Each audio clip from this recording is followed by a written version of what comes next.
নীলা, এসব কি করতেছিস? যা করছি ভালো করছি, এখন দেখবি আমি কি করি। এই বলে নীলা তার শরীরের জামাটা ছিঁড়তে লাগলো। আমি কিছুই বুঝতেছি না নীলা এসব কি করতেছে। নীলা জোরে জোরে চিৎকার করতে লাগলো। বাঁচাও, কেউ আছো? আমাকে বাঁচাও। সকালে ঘুমিয়ে আসি, বুকের উপর ভারী কিছু অনুভব করে চোখ খুলতেই আমি যেন আকাশ থেকে পড়লাম। কারণ আমার মামাতো বোন নীলা আমার বুকের উপর শুয়ে আছে। আমি ধাক্কা দিয়ে আমার উপর থেকে সরিয়ে দিলাম নীলাকে। নীলা, এসব কি করতেছিস? যা করছি ভালো করছি, এখন দেখবি আমি কি করি। কি করবি তুই? এই বলে নীলা তার শরীরের জামাটা ছিঁড়তে লাগলো। আমি কিছুই বুঝতেছি না নীলা এসব কি করতেছে। নীলা জোরে জোরে চিৎকার করতে লাগলো। বাঁচাও, কেউ আছো? আমাকে বাঁচাও। এইসব নীলা বলতেছে। আমি বিছানার উপর বসে আছি। কিছুক্ষণ পর আম্মু, আব্বু, মামা, মামি আসলো। বাইরে থেকে দরজা ধাক্কা দিচ্ছে। আমি যেই দরজা খুলতে যাব, নীলা আমাকে ধাক্কা দিয়ে বিছানায় ফেলে দিয়ে দরজা খুলে বাইরে চলে গেল। আম্মু, আব্বু, মামা, মামি ভেতরে এসে আমাকে শোয়া অবস্থায় দেখে। আব্বু আমার শার্টের কলার ধরে টেনে নিচে ফেলে দিল। পাশের রুম থেকে একটা লাঠি এনে আমাকে পেটাতে লাগলো। বারবার বলতেছি, আব্বু আমি কিছু করি নাই, কিন্তু আব্বু আমার কোনো কথাই শুনছে না। আব্বু আমাকে পেটাচ্ছে তো পেটাচ্ছেই। কতক্ষণ আমাকে মারছিল খেয়াল নেই। হঠাৎ অজ্ঞান হয়ে আমি মাটিতে লুটিয়ে পড়ি। জ্ঞান ফিরতেই দেখি আম্মু আমার শরীরে মলম লাগিয়ে দিতেছে আর কান্না করতেছে। ব্যথার জ্বালায় কথাও বলতে পারতেছে না। আম্মু বলল, মেঘ, তুই এটা কেমন করে পারলি তোর মামাতো বোনের এমন সর্বনাশ করতে? আম্মু আমি কিছু করি নাই, তুমি অন্তত আমাকে বিশ্বাস করো। আমি আর কি বিশ্বাস করব? সব তো নিজের চোখেই দেখলাম। এই বলে আম্মু চলে গেল। আমি আমার রুমে এসে শুয়ে পড়লাম। বিকেলবেলা শোয়া থেকে উঠে নিচে যেতেই মামা আব্বুকে বলতেছে, দেখ শরীফ, তোর ছেলে এত বড় একটা কাজ করেছে, এখন আমরা সমাজে মুখ দেখাবো কি করে? রাজু, তোর কোনো চিন্তা করতে হবে না। আমি আজকে মেঘকে তেজ্য পুত্র ঘোষণা করলাম। মেঘ আজ থেকে আমার কেউ না। আব্বু তুমি এসব কি বলতেছো? প্লিজ আব্বু আমাকে বিশ্বাস করো, আমি কিছু করি নাই। আমি এসব বলতেছি। আব্বুর পা ধরে আব্বু কিছু না বলে আমার বুকে সজোরে একটা লাথি মারলো। আমি 2 হাত দূরে গিয়ে ছিটকে পড়লাম।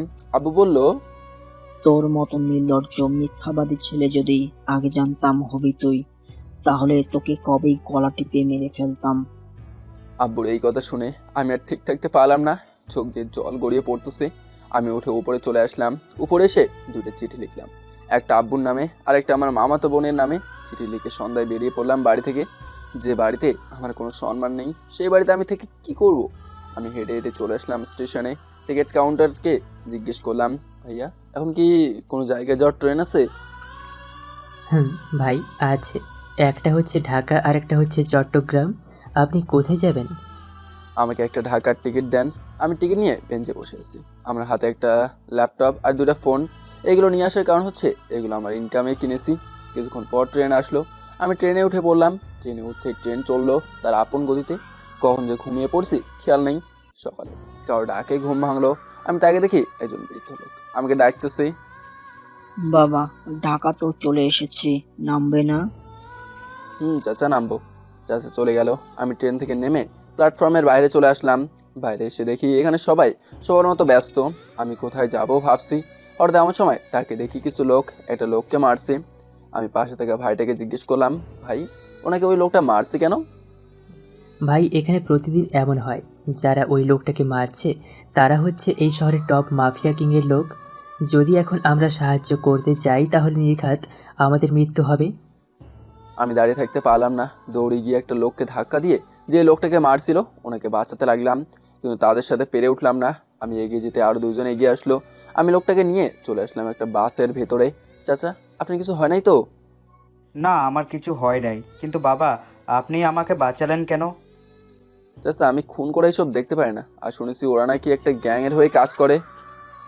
আমিও করতাম, ছেড়ে দিয়েছি। আর ওদের অনেক গোপন কাজ জানি, তাই ওরা আমাকে মেরে ফেলতে চায়। ও আচ্ছা, আমি এই শহরে নতুন, আমাকে একটা ঘর খুঁজে দিতে পারবেন থাকার জন্য? আজ থেকে তুমি আমার বাসায় থাকবে, আমি আর আমার মেয়ে থাকি শুধু। আচ্ছা ঠিক আছে। আমি আর চাচা চলে আসলাম তাদের বাসায়। বাসাটা অনেক বড়। চাচা বাসার কলিং বেল দিতেই একটা পর্দাশীল মেয়ে এসে দরজা খুলে দিল। বলল, আব্বু, তোমার এই অবস্থা কেন? কে করেছে তোমার এই অবস্থা? মা, আগে ঘরে ঢুকতে দে, তারপর না হয় বলবো। হুম, ভিতরে আসো। আমাকে হয়তো দেখে নাই আমি যে চাচার সাথে এসেছি। আমরা ঘরের ভিতরে গিয়ে বসে পড়লাম। নিঝুম, আমাদের জন্য শরবত বানিয়ে আনতো মা। চাচা আমি শরবত খাবো না, 1 গ্লাস পানি হলেই হবে। নিঝুম যা, তোকে যা বলেছি নিয়ে আয়। আচ্ছা আব্বু, যাচ্ছি। নিজুম শরবত বানিয়ে এনে আমাদের দিল। খেয়ে বসে আছি। চাচা আমি কোন রুমে থাকবো? তুমি উপরের ডান পাশের রুমটাতে থাকবে, আর কিছু লাগলে জানাবে। ঠিক আছে চাচা। এই বলে আমি উপরে চলে আসলাম। উপরে এসে দেখি ঘর ভালোই সাজানো গোছানো। আমি ওয়াশরুমে ঢুকে ফ্রিজ হয়ে নিলাম।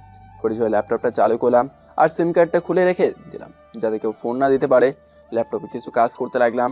কাজ শেষ করে চলে আসলাম নিচে। চাচা একটা কথা ছিল। বলো। চাচা একটা গ্যাং চালাতে আনুমানিক কত টাকা লাগবে? প্রতি মাসে হলেও 15 লক্ষ টাকার মতো লাগবে। তুমি এই কথা কেন জিজ্ঞেস করেছো? আমি একটা গ্যাং তৈরি করব। এই শহরে একবার যখন এসেছি তাহলে রাজত্ব করবই। কিন্তু গ্যাং চালাতে তো অনেক খরচ, আবার অস্ত্র কিনতে হবে, লাইসেন্স করতে হবে। এইসব নিয়ে কোনো চিন্তা নেই, আপনি 20 থেকে 40 জন লোক রেডি করেন। আচ্ছা ঠিক আছে, আমি আজ সন্ধ্যায় সবাইকে বলে দেব আসতে। ঠিক আছে। নিঝুম, আমাদের জন্য খাবার বার টেবিলে। আব্বু, ওরা দুইজন একটু টিভি দেখে, আমি রান্না শেষ করে ডাক দিব। আচ্ছা ঠিক আছে, তোমার পরিচয় তো জানা হলো না। আমার পরিচয় জেনে আবার আমাকে ভুল বুঝে তাড়িয়ে দেবেন না তো? তাড়িয়ে দিব কে? আমার নাম হচ্ছে মেঘ। আমি বিজয়নগর থেকে এসেছি। মামাতো বোনের মিথ্যা অপবাদে আব্বু বাড়ি থেকে বের করে দিয়েছে।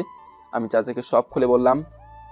ও এই ব্যাপার, তুমি চিন্তা করো না, একদিন না একদিন তোমার আব্বু আম্মু ভুলটা বুঝতে পারবে। আল্লাহর কাছে আমি এটাই চাই, যাতে আব্বু আম্মু আমাকে যে মিথ্যা অপবাদ দিয়ে বাড়ি থেকে বের করে দিয়েছে এটা একদিন যাতে প্রমাণ হয় আমি নির্দোষ ছিলাম। নিজম খাবার জন্য ডাক দিতেছে। ম্যাক চলো, খাওয়া দাওয়া করেনি, এরপর বাকি কথা হবে। আচ্ছা চাচা আমরা খাওয়া দাওয়া করে বসে গল্প করতে লাগলাম। প্রায় সন্ধ্যা হয়ে এসেছে। এমন সময় কলিং বেলের আওয়াজ শোনা গেল। নিঝুম, তুই তোর রুমে গিয়ে দরজা বন্ধ করে পড়তে বস, আর যদি কেউ দরজা ধাক্কা দে খুলবি না। কেন আব্বু, কি হয়েছে? আমি যা বলছি তাই কর। ঠিক আছে আব্বু। নিজম চলে গেল। চাচা গিয়ে দরজা খুলে দিতেই একে একে পুরো ড্রয়িং রুম ভরে গেল মানুষে। চাচা তাদের বলল, তোমরা সবাই উপরে ছাদে চলে যাও, আমরা আসতেছি। ঠিক আছে স্যার। ওরা যাওয়ার কিছুক্ষণ পর আমরাও চলে গেলাম ছাদে। ছাদে দেখে একটা বড় ঘর আছে।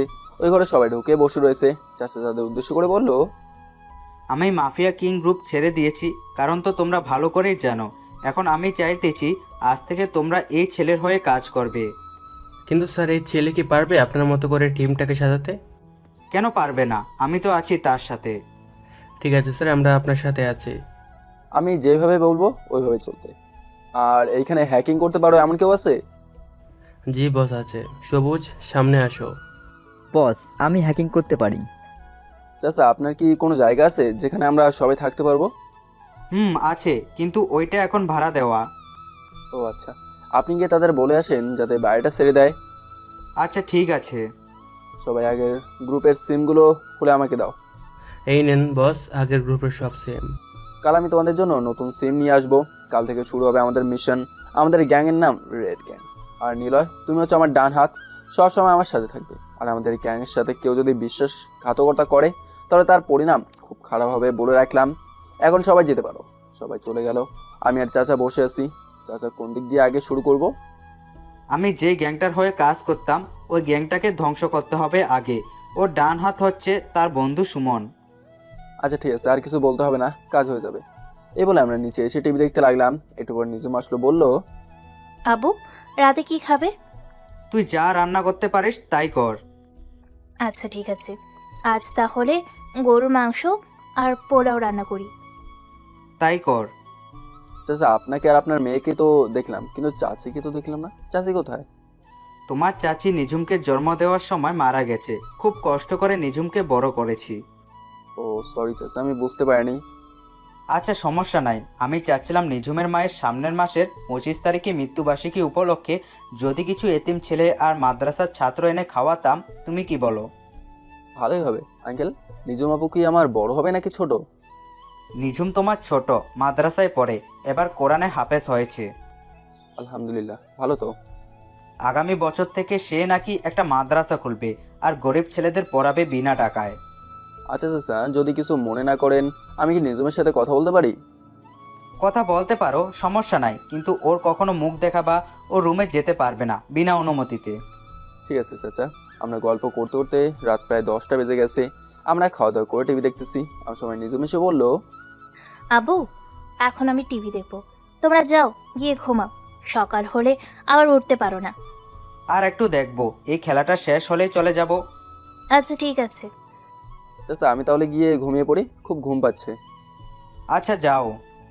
আমি উঠে চলে আসলাম আমার রুমে। আগে যখন আমাদের বাসায় ছিলাম তখন দরজা সবসময় খোলা রেখে ঘুমাতাম। আজও একই কাজ করলাম, দরজা খুলে রেখেই ঘুমিয়ে পড়লাম।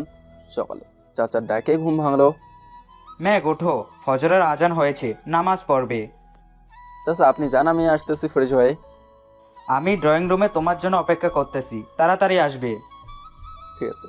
এই বলে আমি ওয়াশরুমে চলে গেলাম। ফ্রেশ হয়ে নিচে এসে দেখি চাচা আমার জন্য দাঁড়িয়ে আছে। চাচা চলেন। চলো। আমরা চলে আসলাম মসজিদে। ফজরের নামাজ আদায় করে আমি আর চাচা দুইজনে হাঁটাহাঁটি করলাম কিছুক্ষণ। মেঘ চলো, আজ তোমাকে এই পুরো এলাকা ঘুরে দেখাবো, আর এমন একটা জায়গা দেখাবো যেখান দিয়ে গেলে তোমাকে খুঁজে পাওয়া অসম্ভব। ঠিক আছে চাচা। আমি আর চাচা হেঁটে হেঁটে পুরো এলাকাটা ঘুরে দেখলাম। বড় উঁচু উঁচু বিল্ডিং। অবশেষে একটা বস্তির কাছে এসে দাঁড়ালাম। ম্যাক, এই বস্তিতে 1500 লোক আছে, সরকার কোনো কিছু করছে না এই লোকেদের জন্য। চাচা আমি যখন এসে পড়ছি তাহলে আর কোনো চিন্তা নেই। আল্লাহ যদি বাঁচিয়ে রাখে এই বস্তিটাতে ঘর হবে। আর তোমার তো ল্যাপটপ আছে, চলো এক কাজ করব, মাফিয়া কিংয়ের সমস্ত অসৎ কাজের টাকা তোমার ব্যাংক অ্যাকাউন্টে নিয়ে আসবো। কিভাবে আনবো চাচা? তার কোনো কিছুই তো এখনো আমি ভালো করে জানি না। আমি আছি কিসের জন্য, আমি সব বলতেছি। আর নিলয়কে ফোন দিয়ে বলে দাও সবুজকে সাথে নিয়ে চলে আসতে। কিন্তু ওদের নাম্বার তো আমার কাছে নেই। আমার কাছে আছে, আমি ফোন দিতেছি। হ্যালো নিলয়। স্যার বলেন। নিলয়, তুমি সবুজকে নিয়ে চলে আসো, একটা কাজ আছে। এখনই আসতে হবে? এখনই চলে আসো, সকালের নাস্তা আমাদের বাসায় করবে। ঠিক আছে স্যার। আমি আর চাচা হাঁটতে হাঁটতে চলে আসলাম বাসায়। দরজা খুলে ভেতরে ঢোকে সোজা উপরে চলে আসলাম। হঠাৎ কানে মধুর কণ্ঠে কোরআন তেলাওয়াত ভেসে আসতে লাগলো। আমি দাঁড়িয়ে রইলাম। এমন সুন্দর করে কোরআন তেলাওয়াত করতেছে, শুধু শুনতেই মন চাচ্ছে। কিছুক্ষণ কোরআন তেলাওয়াত শোনার পর ল্যাপটপটা নিয়ে চলে আসলাম নিচে এসে দেখি নিলয় আর সবুজ চলে এসেছে। সবুজ, এ নাও ল্যাপটপ, এটা দিয়ে দেখো তো কাজ হবে কিনা, নাকি কম্পিউটার লাগবে? বস, এটা দিয়ে হবে, কিন্তু কম্পিউটার হলে আরো ভালো হয়। তাহলে সকালে নাস্তা করে একটা কম্পিউটার কিনতে যাবে আমার সাথে। ঠিক আছে বস। আচ্ছা, আমি এটা দিয়ে ট্রাই করতেছি, দেখি কতটুকু হয়। ঠিক আছে দেখো। সবুজ হ্যাকিং করতে লাগলো আর চাচা মাফিয়ার সব ডিটেলস দিচ্ছে। প্রায় 15 মিনিট চেষ্টার পর হ্যাকিং করতে পেরেছে। 35 কোটি টাকা অন্যায়ভাবে গরিবের কাছ থেকে মেরে খেয়েছে। বস, একটা পেন ড্রাইভ হলে ভালো হতো। আচ্ছা তুমি বসো, আমি দোকান থেকে নিয়ে আসতেছি। আপনার যেতে হবে না, আমি নিয়ে আসতেছি। এই নাও 5000 টাকা, ভালো পেন ড্রাইভ আনবে। ঠিক আছে বস। সবুজ চলে গেল। নিলয় মাফিয়া গ্রুপের ডান হাতকে আজ রাতে যে করে হোক মেরে বড় মেইন রাস্তার উপরে ঝুলিয়ে রেখে আসবে। আর পারলে আমাদের রেড গ্যাংয়ে আরও লোক বাড়াও। আচ্ছা ঠিক আছে বস। আর আপনি না বলেছেন আমাদের নাম্বার আর একটা কি জন্য দিবেন? আজ সন্ধ্যায় দেবো। আর যাকেই খুন করবে সবার গলায় একটা রকেট ঝুলিয়ে দিয়ে আসবে। রকেটের নাম থাকবে রেড গ্যাং। ঠিক আছে বস। আচ্ছা আচ্ছা, আপনার সাথে কি এই এলাকার চেয়ারম্যান বা মন্ত্রীর সাথে কোনো কন্ট্রাক্ট আছে? মন্ত্রীর সাথে নেই, কিন্তু চেয়ারম্যানের সাথে আছে। ভাবছিলাম টাকা তো আছে, তাদের সাথে কথা বলে যদি বস্তিটাকে একটু উন্নত করা যায়। ম্যাক, এই কাজ ভুলেও করো না। তুমি বস্তির উন্নতি করবে আর নাম কামাবে ওরা। এর চেয়ে ভালো হবে তুমি বস্তির সবার সাথে কথা বলো। তাহলে আজ বিকালের দিকে যাই। ঠিক আছে ম্যাক, তোমরা বসো, আমি খাবার নিয়ে আসতেছি। আচ্ছা ঠিক আছে। চাচা খাবার আনতে চলে গেল। আমি আর নিলয় বসে বসে এইসব বিষয়ে কথা বলতেছি। বস, আমার জানা মতে আরও 2টা বস্তি আছে ওই রকম। এই এলাকায় আছে 2টা আর বাইরে আছে আরেকটা। আচ্ছা আগে যেটা দেখে এসেছি সেটা ঠিক করে তারপর অন্যটা ঘুরবো। আচ্ছা বস, আর কিছু অস্ত্র লাগবে। আমরা কোনো অস্ত্রর কাজ করবো না। অস্ত্র থাকবে শুধু ঘুমের ইনজেকশন। এগুলো আবার কিভাবে চালায়? প্রতিটা পিস্তলে সেট করা থাকবে। আমি তোমাকে দেখাচ্ছি কিভাবে চালাতে হয়। এই দেখো বস, এটা তো আরও সহজে চালাতো। 150 পিস অর্ডার করেছি। 15 মিনিট অজ্ঞান হয়ে থাকবে, যার গায়ে লাগুক না কেন। এই তো সবুজ চলে এসেছে। বস, 2টা আনছি, একটাতে ভাইরাস রাখবো আর একটাতে হ্যাকিং এর কিছু ডকুমেন্ট রাখবো। ভালো কাজ করেছো। সবুজ, নিলয়, ম্যাক, এ নাও খাবার, খেয়ে এরপরে বসে কাজ করো। আচ্ছা চাচা, আপনিও আমাদের সাথে বসে পড়েন। বসবো, আগে সব কিছু নিয়ে আসি। আচ্ছা ঠিক আছে। আমরা খাওয়া দাওয়া করে কাজ করতে লাগলাম। এমন সময় কলিং বেল বাজলো। আমি গিয়ে দরজা খুলে দেখি ডেলিভারি বয়। স্যার, এই নেন আপনার পার্সেল, আর এইখানে একটা সাইন করেন। আমি সাইন করে পার্সেলটা ভেতরে এনে খুললাম। সবকিছু ঠিকঠাক আছে। ম্যাক, এই বাক্সে কি আছে? চাচা, সিম কার্ড আর কয়েকশত লকেট। সবুজ, এই নাও, এটা তোমার সিম। আর নিলয়, এটা নাও তোমার। বস, এই সিমের টাকা ভরতে হবে না কি? না, আনলিমিটেড 50,000 মিনিট আছে 1 মাসের জন্য। শেষ না হলেও থাকবে। ও আচ্ছা। বস, আপনার নাম্বার জানবো কি করে? দেখো, সব নাম সেভ করা আছে। যাকে যাকে ফোন দিবে, যে যে আমার গ্যাংয়ে কাজ করে, সবার নাম আছে। দেখেছি। কাজ করতে করতে যখন যে দুপুর হয়ে গেল, খেয়াল নেই। নিলয়, সবুজ, এখন তোমরা বাসে চলে যাও, আর বিকালবেলা চলে আসবে এইখানে। বস, আমারও আসতে হবে? না, তোমার আসতে হবে না, তুমি রাতে আসবে একসাথে সবাইকে নিয়ে। আচ্ছা ঠিক আছে বস। সবুজার নিয়ে নিলয় চলে গেল। আমি চলে আসলাম আমার রুমে। গোসল করে চাচার সাথে নামাজ পড়তে মসজিদে চলে আসলাম। নামাজ পড়ে এসে খাওয়া দাওয়া করে নিলাম। খাওয়া দাওয়া করে আমার রুমে চলে আসলাম। রুমে এসে শুয়েছি। কখন যে ঘুমিয়ে গেছি খেয়াল নেই। হঠাৎ কারো ডাকে ঘুম ভাঙলো। তাকে দেখি নিজুম দাঁড়িয়ে আছে। ভাইয়া, নামাজ পড়বেন না? পড়বো। কয়টা বাজে? আছরের আজান দিয়ে দিয়েছে। আব্বু চলে গেছে নামাজে। আপনার ঘরে ফ্যান চলতেছে দেখেই, তাই ঢুকে দেখি আপনিও ঘুমাচ্ছেন। আচ্ছা, তুমি যাও, আমি ঘরে নামাজ আদায় করে নেবো। আচ্ছা ঠিক আছে। নিজুম চলে গেল। আমি উজু করে নামাজ পড়ে নিলাম। নামাজ শেষ করে মনোজাত ধোলাম। হে আল্লাহ, আমার আম্মু আব্বুকে সুস্থ রাখো। মামা মামি মামাতো বোন বাকি যারা আছে সবাইকে সুস্থ রাখো। আমিন। একটু পর চাচা আসলো। এসে দেখে আমি বসে আছি। ম্যাক, নামাজ পড়েছো? চাচা, কখন যাবেন? এক্ষুনি যাব, চলো। চলে। আমরা চলে আসলাম বস্তিতে। বস্তিতে আসতে না আসতেই দেখি সব মানুষ একসাথে জমা হয়ে দাঁড়িয়ে আছে। পিছনে তাকে দেখে নীলও দাঁড়িয়ে আছে। চাচা, আপনার তো একটা মাইক ধরিয়ে দিয়ে বললো। নাও, তুমি বলো কি বলবে। আসসালামু আলাইকুম সকল বস্তিবাসী। ওয়ালাইকুম আসসালাম। কেমন আছেন সবাই? ভালো আছি, তুমি কেমন আছো? আমিও ভালো আছি। আমি একটা কারণে এখানে এসেছি। কারণটা হয়তো আপনারা জানেন না। কারণটা কি যদি বলতে? আমি চাচ্ছি আপনাদের সবাইকে এইখানে একটা বিল্ডিং বানিয়ে দেবো। আপনারা যদি বলেন তাহলে আমি কাল থেকে কাজ শুরু করব। কিন্তু অনেকে বিল্ডিং বানিয়ে আমাদের তাড়িয়ে দিতে চায়। যদি তুমিও আমাদের সাথে এমন করো? আমি কথা দিলাম আমি এমন করব না। আমি আপনাদের সুরক্ষার জন্য এটা করছি। এখন আপনারা কি বলেন? আচ্ছা ঠিক আছে, কাল থেকে কাজ শুরু করতে পারেন। আমরা এই জায়গাটায় বিল্ডিং বানাবো, আর এই পাশে একটা, যাতে সবার জায়গা হয়। এইখানে একটা ফ্ল্যাটে 2টা পরিবার থাকতে হবে, এমন করে বানাবো। আমাদেরকেও সাহায্য করতে হবে। পারবেন তো? পারবো। আপনারা সবাই ওই পাশের ঘরগুলো কষ্ট করে এই পাশে এসে বানাবেন। 1 থেকে 2 মাসের ভিতরেই কাজ হয়ে যাবে। সবাই কাজে লেগে পড়ো। আমি চাচা নিলয় হেঁটে হেঁটে কথা বলতে বলতে আসতেছি। আমি পিছন থেকে কে যেন আমাকে ডাক দিল। আমি তাকে দেখি একদল মেয়ে মাদ্রাসার ছাত্রী হবে হয়তো। আমি আর চাচা তাদের সামনে যেতেই বললো, ভাইয়া, একটা হেল্প করতে পারবেন? বলো, কি করতে হবে? ভাইয়া, আমরা এই পথে প্রতিদিন যাওয়ার সময় কিছু বকাটে ছেলে আমাদের পাশে কথা বলে। আমার মাদ্রাসা ওয়াশরুমের উপর। হয়েছে, আর বলতে হবে না, আমি বুঝে গেছি। কোন ছেলেগুলো দেখে দাও তো। ভাইয়া, ওই যে বসে আছে ওই ছেলেগুলো। ঠিক আছে, তোমরা এইখানে দাঁড়াও, আমি তাদের ব্যবস্থা করে আসতেছি। আমি নিলয়কে ফোন দিলাম। হ্যালো নিলয়। বস বলেন। এখন আমার পুরো গ্যাংকে নিয়ে বস্তির ওই পাশের রাস্তায় হাজির হও 10 মিনিটের মধ্যে। ঠিক আছে বস, আমাদের সব লোক বস্তির আশেপাশে থাকে। আমি এখনই সবাইকে ফোন দিতেছি। আমি ছেলেগুলোর কাছে যেতে না যেতেই আমার পুরো গ্যাং এসে হাজির। একসাথে এতগুলো মানুষ দেখে ছেলেগুলো ভয় পেয়ে গেল। কিরে, তোরা বলে মহিলা মাদ্রাসার দেওয়ালে উকি মারিস, আবার যাওয়ার সময় বাজে কথা বলিস? কে বলেছে? আমি মেয়েগুলোকে দেখিয়ে বললাম। ওই মেয়েগুলো বলছে। ছেলেগুলো ভয়ে চুপসে গেছে, কোনো কথা বলছে না। নিলয়, ওদের হাত পা ভেঙে ওদের বাড়ির দরজার সামনে রেখে আসবি। ঠিক আছে বস। ছেলেগুলো দৌড়ে এসে আমার পা ধরে কান্না করতে করতে বললো, ভাই আমাদের মাফ করে দেন প্লিজ, আমরা আর কখনো এমন বাজে কাজ করব না। সত্যি তো? সত্যি। একবার ভেবে দেখ, তোদেরও তো মা বোন আছে। ওদের যদি কেউ এই সব বলে তাহলে তোর কেমন লাগবে? ভাই আমাদের ভুল বুঝতে পারছি। আসলে ভাই আজ সারাদিন বসে থাকি, কাজ নেই, কি করব? আমার হয়ে কাজ করবি? ভাই বলেন কি করতে হবে? নিলয়, ওদের নিয়ে যা, সব বুঝে দিবি, আর সিম কার্ড দিয়ে দিবি, সাথে 10,000 টাকাও দিয়ে দিবি। ঠিক আছে বস। আমি এগুলোর কাছে এসে বললাম, তোমাদের মাদ্রাসার প্রিন্সিপাল কি আছে এখনো? আছে। কেন, কি করবেন? চলো আমার সাথে। এই বলে মাদ্রাসার দিকে হাঁটা দিলাম। মাদ্রাসার ভিতরে গিয়ে বললাম, যাও তোমাদের প্রিন্সিপালকে বলো আসতে। আচ্ছা ঠিক আছে।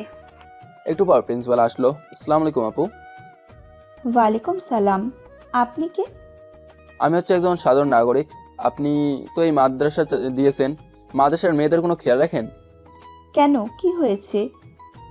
মাদ্রাসার ওয়াশরুমের উপর কিছু বকাটা ছেড়ে উঠতো, আপনি জানেন না? জানি। কি করব, এখানকার প্রশাসনদের বলেছিলাম, কিন্তু ওরা কিছুই করেনি। সেখানে আমি একটা মহিলা হয়ে কি করতে পারবো? আজ থেকে কিছু করতে হবে না। এই নেন আমার কার্ড, যখন কিছু হয় বা কিছু লাগবে আমাকে খবর দেবেন। আর কাল আমার একজন লোক এসে বাইরে সিসি ক্যামেরা লাগিয়ে দিয়ে যাবে। আচ্ছা ঠিক আছে। এখন তাহলে যাই। এই বলে চলে আসলাম মাদ্রাসার ভেতর থেকে। এই যে মেয়েরা, এনে আমার কার্ড রাখো, যদি কোনো সমস্যা হয় তাহলে ফোন দিবে। আচ্ছা ভাইয়া। আমি চলে আসলাম বাসায় এসে ল্যাপটপে কাজ করতে লাগলাম। এমন সময় নিজুম আসলো। ভাইয়া কি করতেছেন? কিছু না, কাজ করতেছি। কেন, কি হয়েছে? আপনি ভালো একটা কাজ করছেন। কখন কি করলাম আবার? ওই মাদ্রাসার ছাত্রীদের যে ছেলেগুলো ডিস্টার্ব করতো, ওইগুলো আমার বান্ধবী। আমাকে বলছে সব। ও আচ্ছা, খাইছো রাতে? খাইছি। আপনি খাবেন কখন? আমি আরো পরে খাবো। চাচা কোথায়? আব্বু আসতেছে। ওই তো আব্বু চলে এসেছে। কি রে মা, তুই এখানে? আব্বু, একা একা ভালো লাগে না, তাই ভাইয়ার সাথে গল্প করতে এসেছিলাম। কিন্তু ভাইয়াও কি কাজ নিয়ে ব্যস্ত। ও আচ্ছা। নিজুম, তোমার ফোন নেই? আছে, কিন্তু ইন্টারেস্ট নেই, তাই এসেছিলাম গল্প করতে। ও আচ্ছা, এই নাও এই ফোনটা, এখন চালাও গিয়ে, আমি পরে নিয়ে দেবো নি। না থাক ভাইয়া, আমি বসে বসে আপনার কাজ দেখি। আচ্ছা দেখো, চাচা চলে গেছে নাকি? আসতেছে একটু পর। আমি বসে বসে কাজ করতে লাগলাম। গুনগুনি গজল গাইতে লাগলো নিজুম। নিজুম পালে একটু জোরেই গাও। গিয়ে না মানে ভাইয়া, ওই একটু আর তো গাই আর কি। ও আচ্ছা। ভাইয়া, আপনার ফোনে এটা কার ছবি? আমি ফোনের দিকে না তাকিয়ে বললাম, আমার হয়তো। কেন?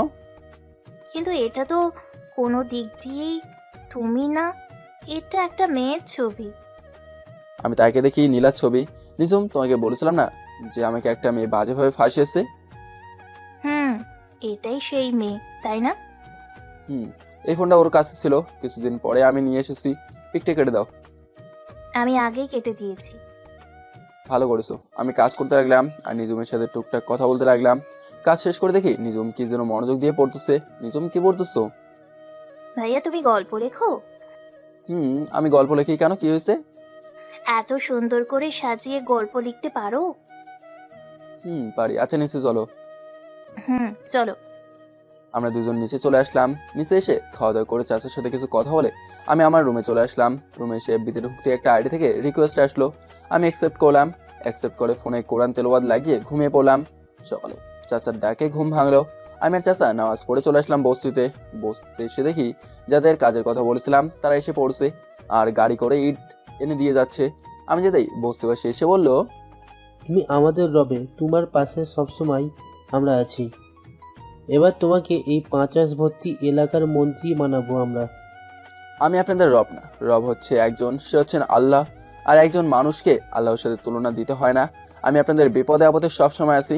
এসব বলে আরো কিছুক্ষণ থেকে মিস্ত্রির সাথে কথা বলে চলে আসলাম বাসায় এসে খাওয়া দাওয়া করে টিভি চালাতেই চোখে পড়লো বড় করে লেখা, কাল রাতে মাফিয়া কিং এর ডান হাত তাকে কে যেন খুন করে মেন রাস্তায় ফেলে দিয়ে গেছে। আমি এই খবরটা শুনে ফোন দিলাম নিলয়কে। হ্যালো নিলয়। ভাই কাজ শেষ, আর আপনার অ্যাকাউন্টে দেখেন 10 কোটি টাকা চলে গেছে। এই টাকা হচ্ছে মাফিয়া কিং লিডারের ডান হাতের। আমাদের খুঁজে বেড়াচ্ছে মাফিয়া কিং এর দল। সাধারণভাবে চলাফেরা করবি যাতে কেউ না বোঝে, আর যাকেই মারবি তার গলায় আমাদের গ্যাংয়ের রকেট দিয়ে আসবি আর বুকে লিখে আসবি দেশদ্রোহী। ঠিক আছে বস। এই বলে আমি ফোনটা কেটে দিলাম। ফোন কেটে শুয়ে আছি। আমার সময় নিজুম আসলো, বলল, ভাইয়া খাবার খাবেন না? খাবো, চাচাকে ডাক দাও। আব্বু নিচে বসে আছে আপনার জন্য। আচ্ছা যাও, আমি আসতেছি। নিজুম চলে গেল। আমি ফ্রেশ হয়ে নিচে চলে গেলাম। নিচে গিয়ে দেখি চাচা বসে আছে খাবার টেবিলে। আমিও গিয়ে বসে পড়লাম। খাওয়া দাওয়া করে চাচার সাথে কথা বলতেছি। ম্যাক, এবার মাফিয়া কিং লিডারকে ধরতে হবে। ও প্রতিদিন নাইট বারে যায়। শহরের দামি বার হচ্ছে উত্তরায়। প্রতি সোমবারে আসে। ঠিক আছে চাচা, কাল তো সোমবার, কাল না হয় মাফিয়া কিং লিডারের শেষ দিন। খুব সাবধানে করতে হবে, কারণ ওর চারপাশে মানুষের ঘেরাও থাকবে। চাচা এইসব নিয়ে চিন্তা করতে হবে না, কাল ওর শেষ দিন হবে। বসে বসে এইসব কথা বলতেছি চাচার সাথে। ভাইয়া কাল কার শেষ দিন? এসব তুমি বুঝবে না নিজুম। কেন বুঝবো না ভাইয়া? নিঝুম, তুই তোর কাজ কর, আমাদের মাঝে কথা বলিস না। আচ্ছা আবু। আমি আমার রুমে চলে গেলাম। রুমে গিয়ে শুয়ে আছি, কখন যে ঘুমিয়ে গেছি খেয়াল নেই। ঘুম থেকে উঠে দেখি 3টা বেজে গেছে। আমি নিচে গিয়ে দেখি কতগুলো মেয়ে আর চাচা বসে আছে। এখানে নিজুমকে চেনা যাচ্ছে না, কারণ নিজুম সবসময় পর্দা করে থাকে আর ওরাও পর্দা করে এসেছে। চাচা নিজুম কোথায়? নিঝুম তো তোমার সামনে, খুঁজে বের করো তো। আমি সবার দিকে তাকালাম। নিজুমের চোখ জোড়া পুরো বিড়ালের মতো। আমি আঙুল দিয়ে ইশারা করে বললাম, তুমি নিজুম? বাহ, তুমি হাজার মেয়ের সামনে থেকে আমার মেয়েকেও চিনে ফেলতে পারবে। ভাইয়া আমাকে চিনলে কিভাবে? এটা বলা যাবে না, তাহলে তুমি অন্য কাউকে বলে দেবে। বলবো না, আমাকে বলো। পরে বলবো। এই বলে বাইরে বেরিয়ে পড়লাম। বাইরে এসে নিলয় আর সবুজকে ফোন দিলাম। হ্যালো ভাই, কিছু কি দরকার আছে? না, 3 রাস্তায় মোড়ে আসো, আড্ডা দেবো। ঠিক আছে ভাই, আসতেছি সবুজকে নিয়ে। আচ্ছা আয়, আমি চলে আসলাম 3 রাস্তার মোড়ে চায়ের দোকানে। চাচা 1 কাপ চা দেন তো। দিচ্ছি, বসো। আমি বসে বসে চা খেতে লাগলাম। দোকানদার আর আরেক লোক বলতেছে, ভাই ভালোই হয়েছে, আমাদের টাকাগুলো এখন আর কেউ নিতে পারবে না। শয়তানের হাত থেকে রক্ষা করেছে রেড গ্যাং। হ্যাঁ ভাই, ঠিকই বলছো, আমার থেকে 3 লক্ষ টাকা নিয়েছে। আমি এসব কথা শুনতেছি। আচ্ছা চাচা, আর কার কাছ থেকে টাকা নিয়েছে জানেন? জানি। কেন, কি করবেন এসব জেনে? না এমনি। একটু পর নিলয় আর সবুজ আসলো। চাচা, আমাদের 3 কাপ চা দেন তো। না আমি চা খাবো না, এখন খেয়েছি। আর 1 কাপ খান। না আর খাবো না। নিলয়, কাল এই শহরের সব থেকে দামি বাড়ি যাব। কাল মাফিয়া কিং নিজে আসবে। বস, কিছু নিয়ে যেতে হবে না। ইঞ্জেকশন নিয়ে যেতে হবে, যাতে তাকে খুব সহজে অজ্ঞান করে আমাদের ডেরায় নিয়ে যেতে পারি। ঠিক আছে বস। নিলয়, আমাকে বস বলার দরকার নেই, আমাকে ভাই বলেই ডাকলেই হবে। সবাইকে বলে দিবি আমাকে যেন ভাই বলেই রাখে। ঠিক আছে ভাই। চাচা, আপনার দোকান থেকে টাকা নিয়েছে, আর যাদের থেকে টাকা নিয়েছে কাল আপনারা এই যে সামনে একটা বস্তি আছে ওইখানে চলে যাবেন। কাল আপনাদের টাকা আপনারা পেয়ে যাবেন। কে দিবে আমাদের এত টাকা? চাচা, রেড গ্যাং দিবে আপনাদের টাকা। আপনারা রেড গ্যাং এর পাশে থাকবেন। ঠিক আছে। এই বলে আমি নিলয় সবুজ উঠে হাঁটতে হাঁটতে কথা বলতে লাগলাম। এমন সময় পেছন থেকে পুলিশের গাড়ির হর্ন আসতে লাগলো। আমরা পেছনে তাকে দেখে মন্ত্রী যাচ্ছে। আমরা সোজা হেঁটে চলে যেতে লাগলাম। এমন সময় একটা গাড়ির ভেতর থেকে কে যেন আমাকে ডাক দিল। আমি তাকে দেখে এলাকার মন্ত্রী। আমি গাড়ির সামনে যেতেই মন্ত্রী বলল, তুই তো সেই ছেলে যে সামনের বস্তি লোকদের বিল্ডিং বানিয়ে দিতেছ। স্যার, কেন কি হয়েছে? গাড়িতে ওঠো। যা বলার এইখানেই বলেন, আমার সময় নেই। ছেলের গায়ে দেখি তেজ আছে, এই তোরা ছেলেটাকে নিয়ে আয় তো। ওরা আমাকে ধরার আগে ওদের উপরে অজ্ঞান করে ইঞ্জেকশন ছুটতে লাগলো। নিলয় আর সবুজ আমার কোমর থেকে গানটা বের করে সবার শরীরে ইঞ্জেকশন ঢুকে দিলাম। সব অজ্ঞান হয়ে মাটিতে পড়ে আছে। এটা দেখে মন্ত্রী ভয় পেয়ে গাড়ি নিয়ে পালিয়ে গেল। আমরা ওইখান থেকে চলে আসলাম রাতে। টিভি চালাতেই খবরে আমার নাম। চাচা থেকে বললো, ম্যাক, আজ তুমি মন্ত্রীর মনেও ভয় ঢুকিয়ে দিলে। বা আর কেউ সাহস করবে না তোমার সাথে টক্কর দিতে। এভাবে এগিয়ে যাও, আমরা আছি তোমার সাথে। চাচা, আগামী শুক্রবারের মধ্যে একটা ফ্যাক্টরি বিক্রি করবে, এমন একটা ফ্যাক্টরি কিনতে চাই। আপনি একটু খোঁজ নিয়েন তো। ঠিক আছে, আমি খোঁজ নিয়ে দেখছি এমন কেউ ফ্যাক্টরি বিক্রি করবে কিনা। আমরা এইসব কথা বলতেছিলাম, আমার সময় নিজম ডাক দিল, আবু ভাইয়া খাবার রেডি করেছি, খেয়ে যান। আসতেছি মা। আমরা চলে গেলাম খাবার খাওয়ার জন্য। খাওয়া দাওয়া করে সবাই বসে 3 জন টিভি দেখতে লাগলাম। রাত প্রায় 12টার কাছাকাছি। চাচা, ঘুমাবেন কখন? তুমি যাও, আমরা এই ছবিটা দেখে ঘুমাবো। ঠিক আছে চাচা। আমি আমার রুমে এসে ঘুমিয়ে পড়লাম। সকালে বুকে ভারী কিছু অনুভব করলাম। চোখ খুলে দেখি নিজুম আমার বুকে মাথা রেখে বসে আছে চেয়ারে। নিজুম, এটা কি করতেছো? ভাইয়া আপনাকে এত ডাকাডাকি করলাম, উঠছে না দেখে কান পেতে শুনলাম যে আপনি হার্টবিটের থেকে আওয়াজ হয় কিনা। ও আচ্ছা, তুমি যাও, আমার জন্য খাবার রেডি করো। আজকে একটা কাজ আছে, রাতে ফিরবো। কি কাজ ভাইয়া? মাদ্রাসার সাথে যে বস্তিটা আছে ওইখানে বিল্ডিং তৈরি করতেছি বস্তিবাসীর জন্য। এত টাকা কোথা থেকে পেলে? এটা পরে বলবো, এখন যাও। আচ্ছা বাবা, যাচ্ছি। এমন করতেছেন কেন? নিজুম চলে গেল। আমি ফ্রেশ হয়ে রেডি হয়ে নিচে চলে আসলাম। নিচে এসে দেখি নিজুম একা বসে আছে খাবার টেবিলে। নিজুম, চাচা কোথায়? আপু তো এখন বের হয়েছে বস্তির দিকে, বলছে আপনাকে যাওয়ার জন্য। আচ্ছা যাচ্ছি। আমি খাওয়া দাওয়া করে চলে আসলাম বস্তিতে। এসে দেখি বিল্ডিং এর কাজ অনেক দূর এগিয়েছে। চাচা, আপনি কি এইখানেই থাকবেন? আমি আছি এইখানে, তুমি যাও। আমি রাস্তায় এসে দেখি অনেক লোক এসে পড়ছে। আমি যেতে একজন বলল, ভাই আমাদের টাকা দেবে কখন? আপনাদের টাকা এখনই দেওয়া হবে, সবাই লাইনে দাঁড়ান। সবাই সবার টাকা নিতে চলে গেল। আমি নিলয় আর সবুজকে নিয়ে চলে আসলাম বারে। এসে থেকে অনেক লোকের মধ্যে মাফিয়া লিডার কে কিভাবে চিনবো সেটাই ভাবতেছি। হঠাৎ মনে হলো চাচা তো মাফিয়ার হয়ে কাজ করতেছিল। চাচা হয়তো দেখছে তাকে। দিলাম চাচাকে ফোন। চাচা, মাফিয়ার ফেসটা কি আপনি কখনো দেখেছেন? লিডারের 2 গালে দেখবে কাটার চিহ্ন, আর ডান গালে দেখবে অনেকগুলো আংটি। ঠিক আছে চাচা, এতটুকুতেই হবে। হঠাৎ পেছন থেকে কে যেন আমাকে ধাক্কা দিল। আমি পেছনে দেখি মাফিয়ার লিডার। সরি ভাই, দেখতে পারিনি। It's okay. আমি নিলয় সবুজকে ইশারা করে দেখে দিলাম। আমি তো তাকে দেখে মনে হচ্ছে ও একটা বলদ মনে হয়। আমি মাফিয়ার লিডারের পিছু করতে লাগলাম। মাফিয়ার লিডার বার থেকে বেরিয়ে পার্কিং লটে যেতে লাগলো। আমি যেতে লাগলাম তার পিছু পিছু। এই যে ভাই, আপনার কাছে কি ম্যাচ হবে? সিগারেটটা ধরতাম। এই নাও। আমি সিগারেটটা ধরিয়ে মুখের ভেতরে যত জায়গা আছে পুরো জায়গা দুয়ার ভরে দিলাম। যেই মাফিয়া লিডার সামনে ফিরলো, আমি তার মুখে ধোঁয়াগুলো ছুড়ে মারলাম। এতে সে কিছুই দেখতে পারছে না। পিছন থেকে নীল ইঞ্জেকশন ঢুকে দিল মাফিয়া লিডারের পিঠে। সাথে সাথে অজ্ঞান হয়ে মাটিতে লুটিয়ে পড়লো।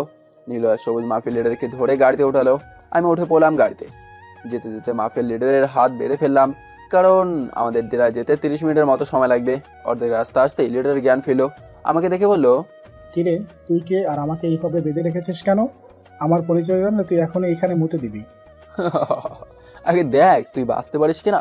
মাফিয়া লিডার হাসতে হাসতে বললো, একবার পেছনে তাকিয়ে দেখ কে আসতেছে। আমি পেছনে তাকে দেখি 25 থেকে 50টা গাড়ি আমাদের পেছনে ধাওয়া করতেছে। নিলয়, যত দ্রুত পারো আমাদের ডেরায় যাও। আর সবুজ, তুই সবাইকে ফোন দিয়ে বলে দে প্রস্তুত থাকতে। ঠিক আছে ভাই, আমি সবাইকে বলে দিতেছি। শোন, আজ তোর কবর হবে বলে রাখলাম। আমার পরিচয় শুনতে চাস? আমি কে? বল দেখি তুই কে।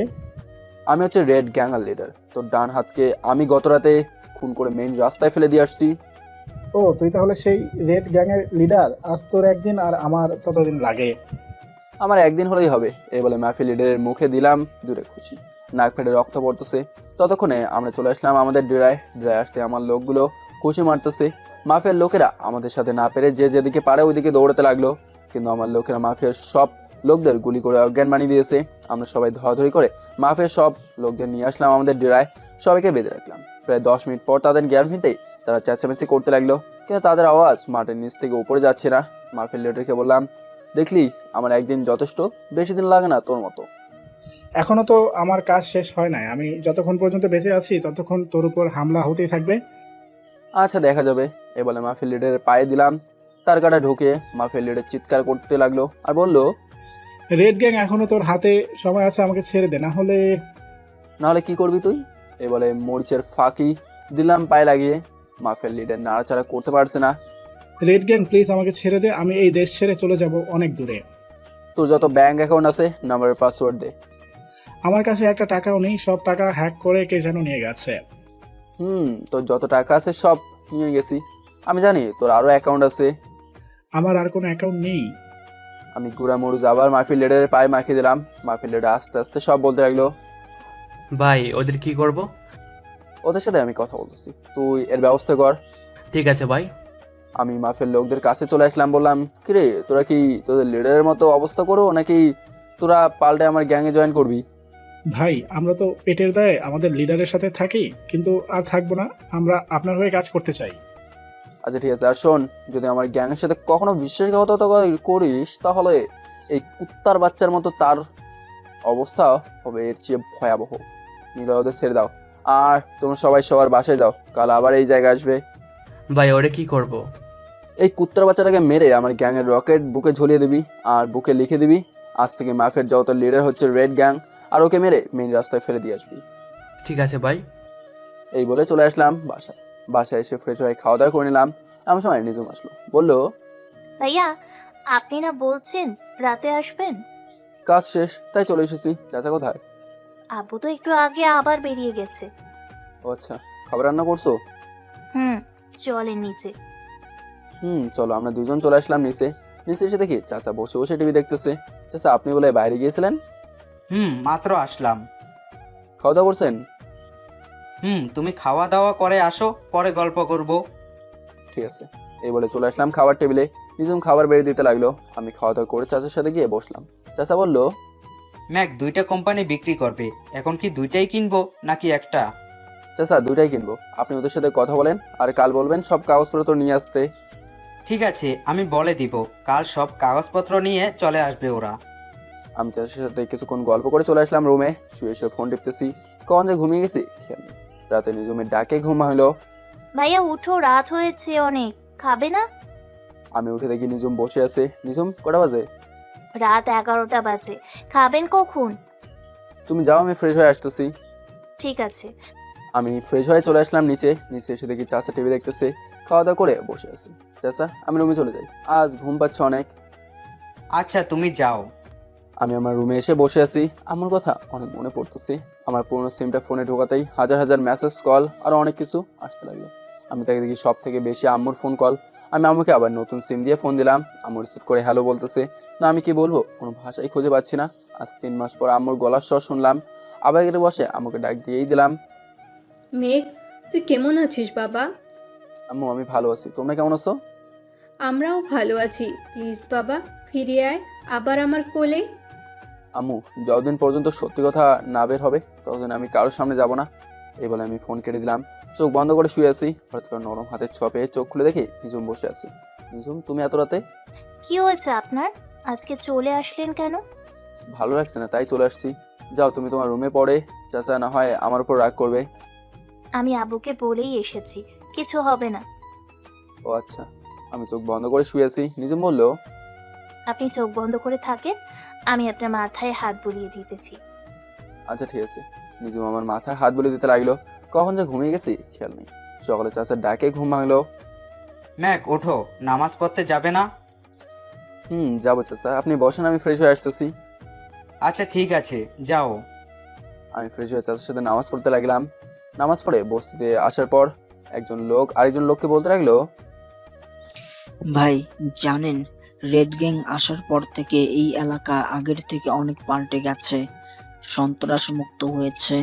আগের যে মাফিয়া ছিল ওনাকে রেড গ্যাং এর লোকেরা মেরে রাস্তায় ঝুলিয়ে রেখেছে। হ্যাঁ ভাই, ঠিকই বলছেন। আমাদের পাওনা টাকা ও আমরা পেয়ে গেছি। এখন যদি ভাগ্য হয় রেড গ্যাংয়ের লিডারকে দেখার, তাহলে আমার জীবনটা সার্থক হবে।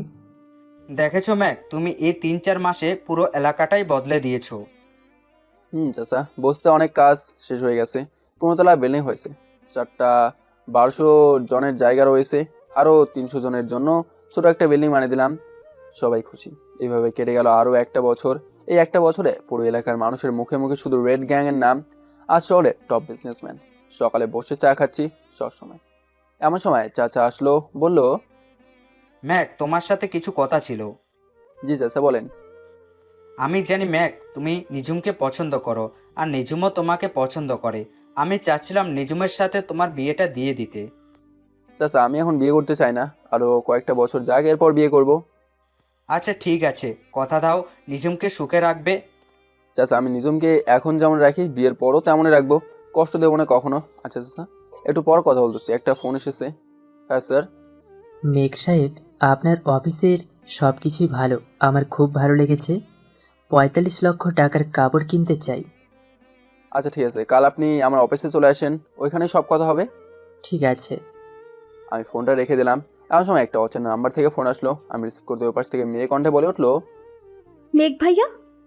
আমি কর্ণটা শুনে চিলে ফেলেছি, এটা নিলাম। আমি সাথে সাথে ফোনটা কেটে দিলাম। যে আমাকে মিথ্যা অপবাদে বাড়ি ছাড়া করছে, মা বাবার কোল থেকে ছাড়া করছে, তার সাথে কোনো কথা নেই, এসব ভাবতেছি। আমার সময় নিজুম আসলো। কি করো? এই তো বসে আছি, তুমি কখন আসলে? এই তো মাত্র আসলাম। খাইছো? না খাই নাই, এখন তুমি এসেছো, এখন খাবো। আচ্ছা চলো।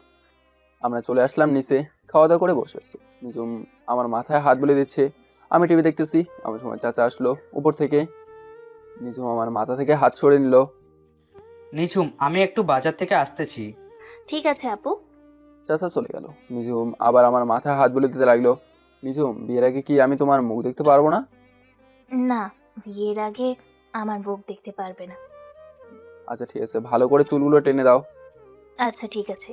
আর চুল কাটো না কেন? বিকেলে গিয়ে চুল একেবারে ছোট করে আসবে। ঠিক আছে আমার পাখিটা। এই পাখি আবার কোন মেয়ের নাম? আর আমি তোমাকে বলতেছি। ও, নিঝুম আমি আসতেছি, তুমি বসো। কোথায় যাচ্ছ? তোমার জন্য একটা গিফট আনছি। কি গিফট? আমি চলে আসলাম আমার রুমে এসে প্যাকেটটা নিয়ে নিঝুমের হাতে দিয়ে দিলাম। এ নাও তোমার গিফট এটা। কি আছে এটার ভিতরে?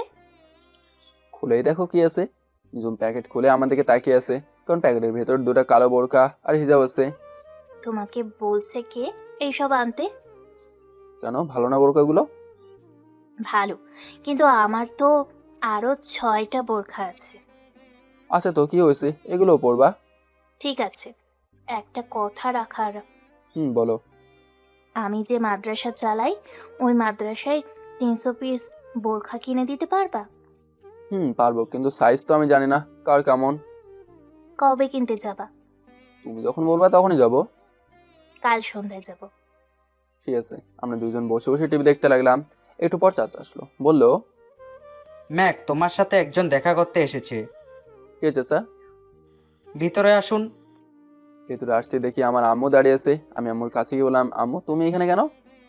বাবা, তোর খোঁজ করেছি অনেক, কিন্তু পাই নাই। তোর মামা আর মামি সব কিছু নিয়ে গেছে আমাদের কাছ থেকে। এইটা শুনে তোর বাবার বুকের ব্যথা উঠেছে, তাই হাসপাতালে নিয়ে এসেছিলাম, কিন্তু টাকার কারণে চিকিৎসা করাতে পারি নাই। আম্মু, আব্বু কোথায়? তোর আব্বু সামনের একটা হাসপাতালে আছে, নিঝুম হাসপাতাল, ওইখানেই ভর্তি করিয়েছি। আম্মু চলো আমার সাথে। কোথায় যাব এখন? আব্বুর কাছে যাব।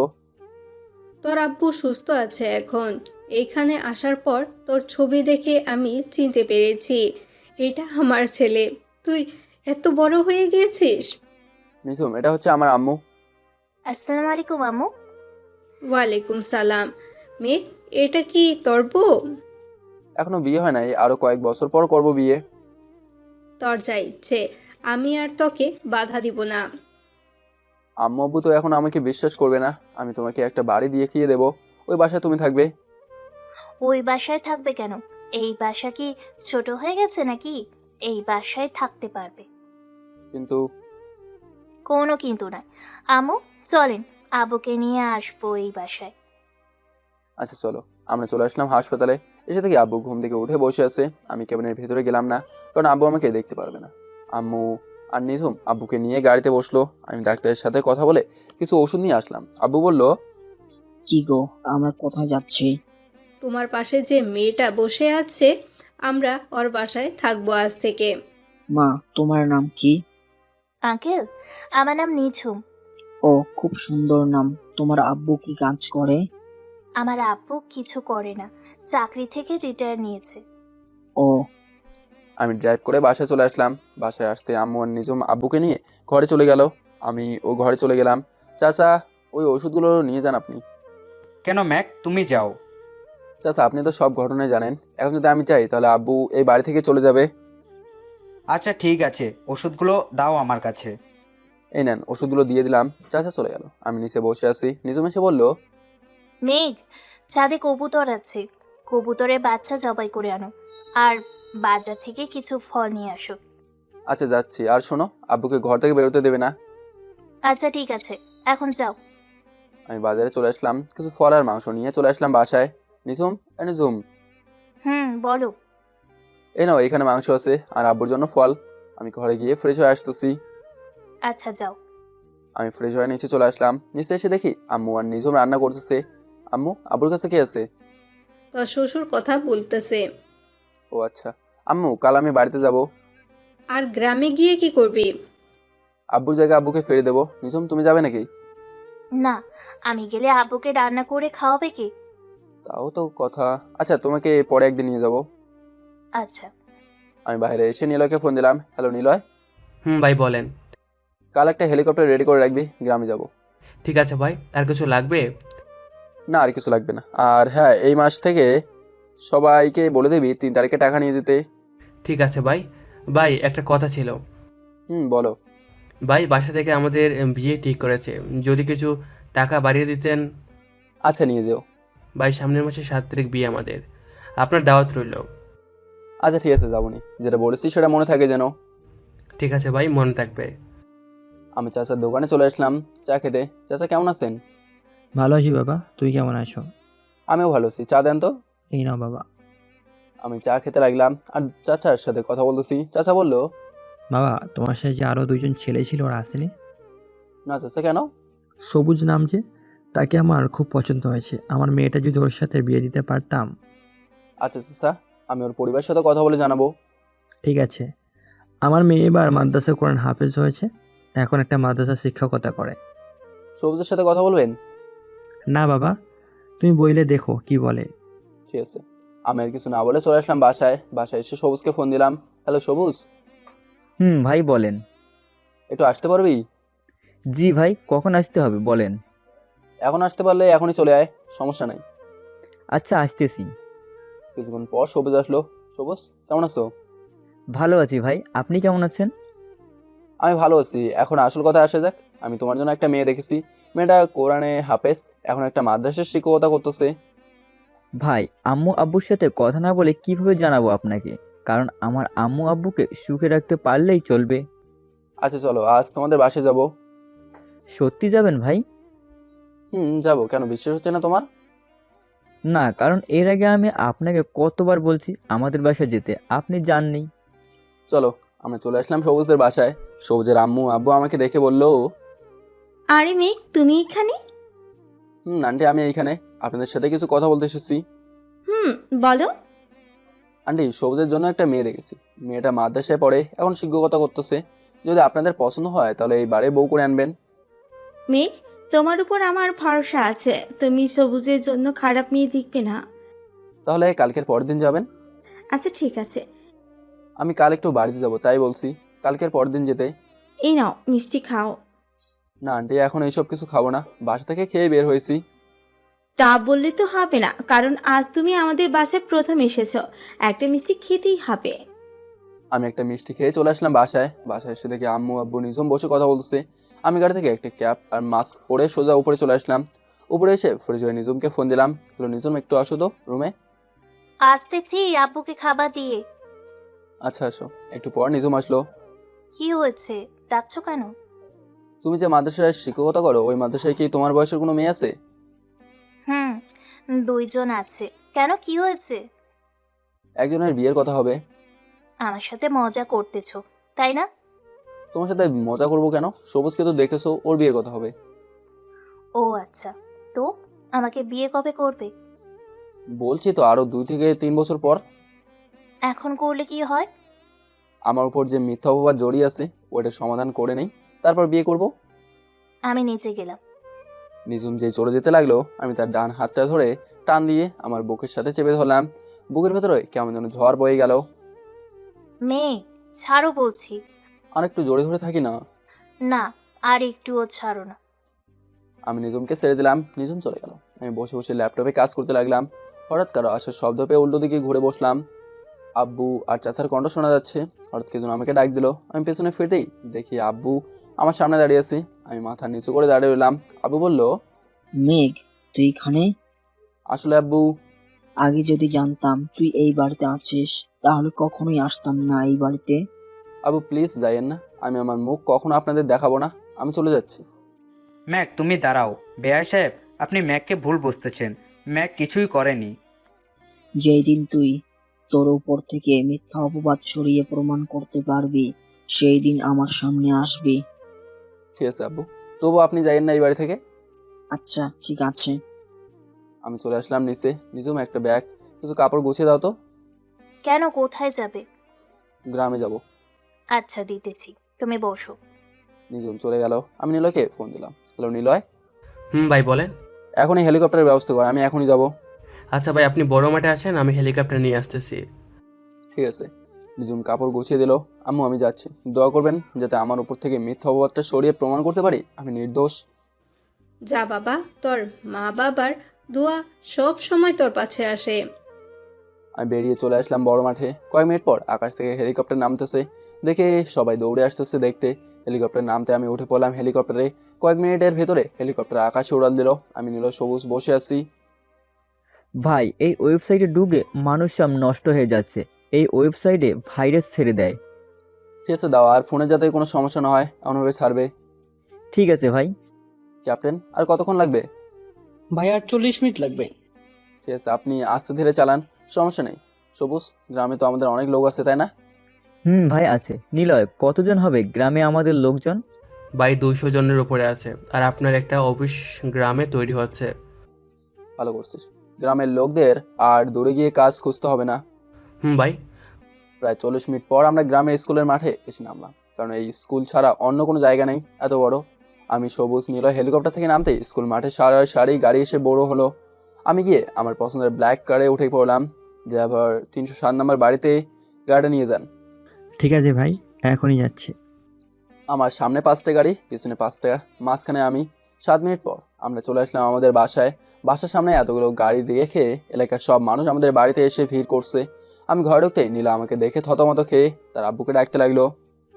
আব্বু, আব্বু কোথায় তুমি? কি হয়েছে রে নীলা, এইভাবে চেঁচামেচি করতেছিস কেন? আব্বু দেখো কে এসেছে। মেঘ, তুই এখনো বেঁচে আছিস? মামা এখনো বেঁচে আছি। তুমি কি ভেবেছো আমি মরে গেছি? আমার বাবার সব সম্পত্তি নিয়ে আমার নামে মিথ্যা অপবাদ দিয়ে আমাকে বাড়ি থেকে বের করে দিয়েছো। মামা এখনো সময় আছে, আমার বাবার সম্পত্তি ফিরিয়ে দাও। না দিলে কি করবি? কিছু না, তোমার মেয়ে আমাকে যে মিথ্যা অপবাদ দিয়েছিল সেটা সত্যি করে দেবো আজ। আমাকে ভয় দেখাস? ভয় না দেখবে। আমি নীলার দিকে এগিয়ে যেতে লাগলাম। নীলা ভয়ে তার আব্বুর পেছনে গিয়ে লুকিয়ে পড়লো। আমি নীলাকে ধরে উপরে নিয়ে যেতে লাগলাম। প্লিজ মেঘ, আমার এত বড় সর্বনাশ করিস না, আমি তোর বাবার সম্পত্তি ফিরিয়ে দিব। এই তো বাবা যে লাইনে এসেছো, কাল আব্বু আসবে। আর নীলা, তোকে বলে চাই, তুই যে আমার নামে মিথ্যা অপবাদ দিয়েছিলি ওটা আব্বুকে সব খুলে বলবি, না হলে তো জানিস কি করতে পারি আমি। বলবো বলবো, 100 বার বলবো। প্লিজ আমাকে ছেড়ে দাও। যা, আমাদের 3 জনের জন্য খাবার বানা গিয়ে। যাচ্ছি। নীলা চলে গেল। আমি উপরে এসে ফ্রেশ হয়ে নিলাম। সবুজ, নিলয়, চল ঘুরে আসি আমাদের গ্রামটা। চলেন ভাই। বাড়ি থেকে বের হয়ে চলে আসলাম আমাদের এলাকায়। আমাকে দেখে সবাই জিজ্ঞেস করতেছে কোথায় ছিলাম এত বছর, কেন চলে গেছি। আমি নানান কথা বলে চলে আসলাম নদীর পাড়ে। এসে দেখি নীরব বসে আছে। নীরব, কেমন আছিস? নীরব আমাকে দেখে দৌড়ে এসে জড়িয়ে ধরে বলল, মেঘ, এতদিন কোথায় ছিলি তুই? তোকে কত জায়গায় খুঁজেছি। তোর বাসায় গিয়েছিলাম, তোর আব্বু বলছে তুই নাকি রাগ করে কোথাও চলে গেছস। রে ঠিক বলছে। এখন আমার কোম্পানি আছে 7টা। তুই কি করিস? এই তো কাছে একটা কোম্পানি তৈরি হয়েছে, MAGS গ্রুপ, এই কোম্পানিতে জব নিয়েছি। ও, তুই তো আমার কোম্পানিতেই জব করতেছিস। আর ওদের সাথে পরিচয় হয়নি। এ হচ্ছে নিলয় আর ও হচ্ছে Nirob. Nice to meet you. Nice to meet you. এখন কি চলে যাবি নাকি? এখন বাসায় চলে যাব, সন্ধ্যা হয়ে আসতেছে। তোর আর ভূতের ভয়টা গেল না, যা যা। রে, আর যাবে ও না। এই বলে চলে আসলাম বাসায়। বাসায় আসতে নীলা ভয়ে ভয়ে বলল, ভাইয়া খাবার রেডি করেছি। যা আমার রুমে রেখে আয়। ঠিক আছে। নীলা চলে গেল।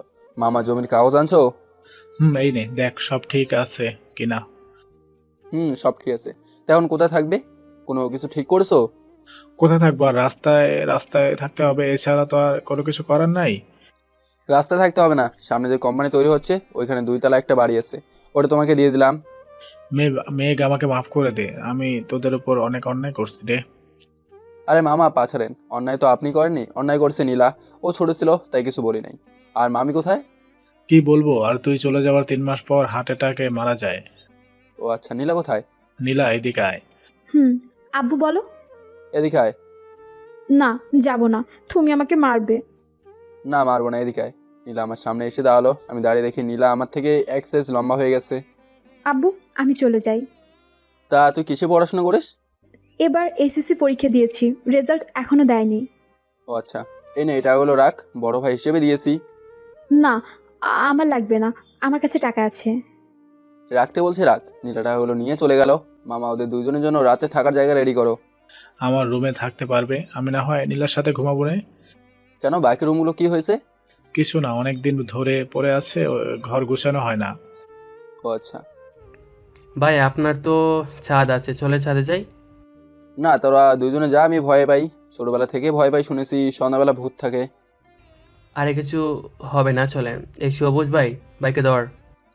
নীলয় আর সবুজ আমাকে টেনে টেনে ছাদে নিয়ে গেল। ছাদে যেতেই ছাদের কোথায় দেখি কালো ছায়া। নীলয়, ওই দেখ, ওই যে কালো ছায়া। আরে ভাই, ও টাকা কালো ছায়া না, ওইটা হচ্ছে নীলা। কিরে নীলা, তুই এখানে কার সাথে কথা বলিস? কারোর সাথে না ভাইয়া। ফোনটা দে তো দেখি। নীলা হাতে ফোনটা নিয়ে দেখি নীলা নীরবের সাথে কথা বলতেছে। এখনো লাইনে আছে নীরব। কিরে মামা, আমার মামা তো বোনের সাথে চুলিয়ে প্রেম করতেছিস? না মানে। আর না মানে করতে হবে না, এসব কদিন ধরে চলতেছে? এই তো 5 মাস। ও ভালো। নীলা এনে তোর ফোন, যা ঘরে যা। ঠিক আছে ভাইয়া। আমি আর নিলয় ফোনে কথা বলতে লাগলাম। সবুজ আর কি করবে, ফোন বের করে লুডো খেলতে লাগলো কম্পিউটারের সাথে। রাত প্রায় 10টা বাজে। আমি সময় নীলা আসলো।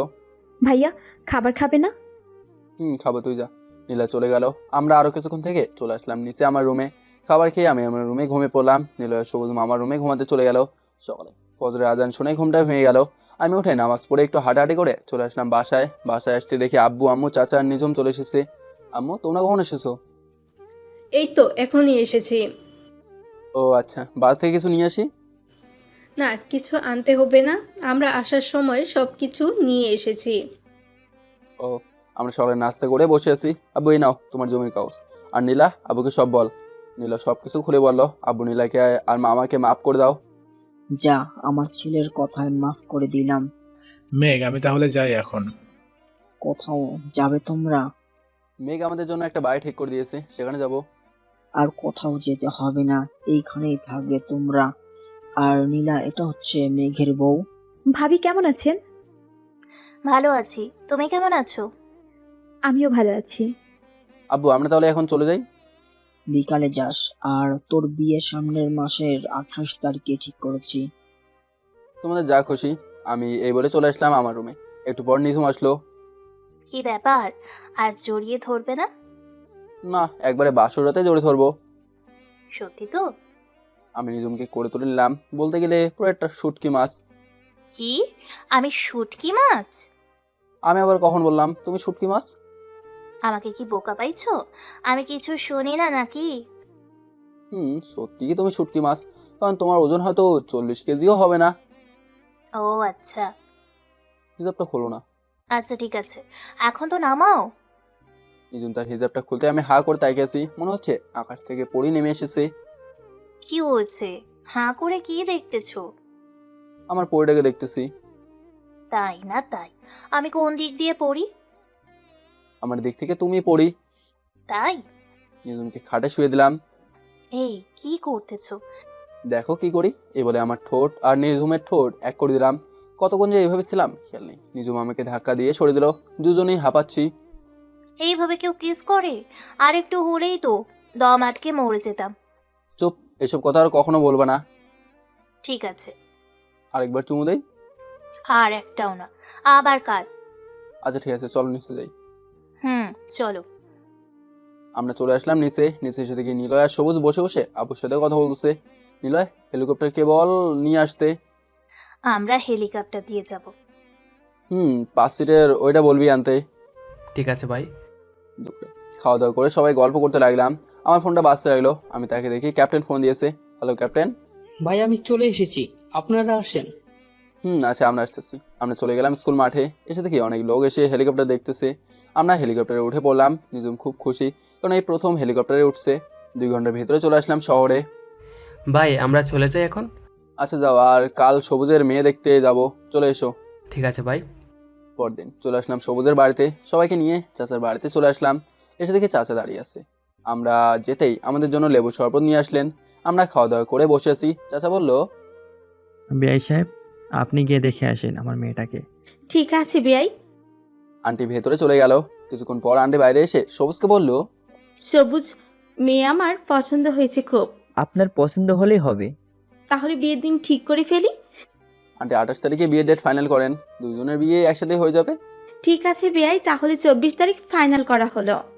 ঠিক আছে বিআই। আমরা চলে আসলাম বাসায়। বাসায় এসে দেখি নিজম বসে আছে সোফায়। আমার জানটা কি করে? দেখতেছো না, আমি টিভিতে কার্টুন দেখতেছি। সারাদিন কার্টুন দেখলে হবে কি? তো কি করব, নিজে তো সারাদিন বাহিরে থাকো। এই তো চলে এসেছি। এখন চাচা কোথায়? আবু বাহিরে গেছে। আর আবুকে কি এখনো চাচা ডাকবে? আচ্ছা ঠিক আছে, আর ডাকবো না, এখন থেকে আব্বু ডাকবো। যাও গিয়ে গোসল করে নামাজ পড়তে যাও। যাচ্ছি যাচ্ছি, এত তাড়াহুড়োর কি আছে? নিজম নিচে চলে গেল।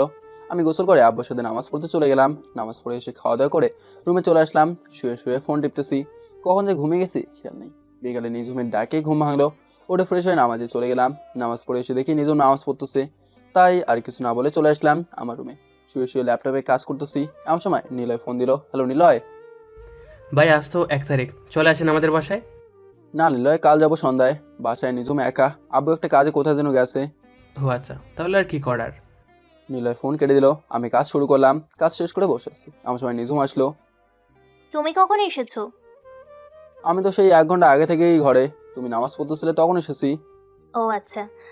বিয়েতে যাবে নিলয়ের? না, বিয়েতে গিয়ে কিছু খেতে পারবো না। গিয়ে লাভ কি হবে? তুমি একাই যাও।